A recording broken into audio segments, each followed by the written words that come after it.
क्या पता था कि उनके पिता के दोस्त का एक आइडिया उनकी ज़िंदगी बदल देगा।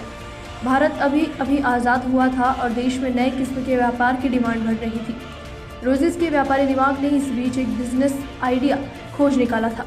उन्होंने सोचा कि पानी का बिजनेस आने वाले दिनों में काफ़ी सफल हो सकता है। हालांकि औरों के लिए ये सोच ठीक वैसे ही थी जैसे आज के समय में कोई कहे कि उसे ताज़ी हवा को पैकेट में बंद करके बेचना है। इसके बावजूद रोजेस ने इस बिज़नेस में वो देखा जो किसी को नहीं दिख रहा था। उन्होंने अपने इस बिज़नेस आइडिया पर खुशरू संतूक को मनाकर उनका समर्थन ले लिया। रोजेस के आइडिया को धरातल नसीब हुआ 1965 में।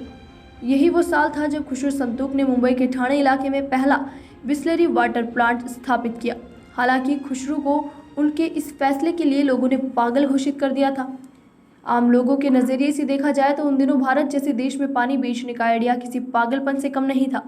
हाल ही में आज़ाद होकर बन चुके इस देश की आधी से ज़्यादा जनता अपनी 2 वक्त की रोटी के जुगाड़ में जुटी रहती थी। ऐसे में भला उन दिनों कोई 1 रुपये में पानी की बोतल खरीद कर क्यों पीता। आज बिस्लरी की वाटर बॉटल 20 रुपये में आराम से बिकती है, लेकिन तब इसका 1 रुपये मूल्य भी बहुत ज़्यादा था। ऐसे में लोग खुशरू को पागल भी कह सकते थे, लेकिन डॉक्टर रोजेस ने बहुत दूर की सोची थी। दरअसल उन दिनों मुंबई में पीने के पानी की गुणवत्ता बहुत ही ज़्यादा खराब थी। गरीब और आम आदमी तो किसी भी तरह इस पानी को पचा लेता था, लेकिन अमीरों के लिए ऐसा पानी पचा पाना बहुत ही मुश्किल हो गया था। ऐसे में संपन्न लोगों के लिए यह पानी किसी अमृत से कम नहीं था।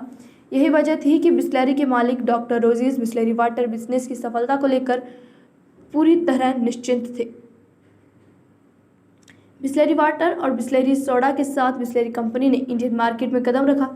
शुरुआती दिनों में बिस्लरी के ये दोनों प्रोडक्ट केवल अमीरों की पहुंच तक ही सीमित थे और 5 सितारा होटल्स तथा महंगे रेस्टोरेंट में ही मिलते थे।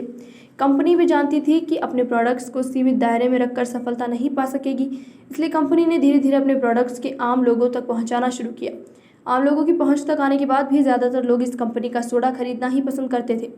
यही वजह रही कि खुशरू संतूक को पानी का बिजनेस कुछ खास नहीं जमा।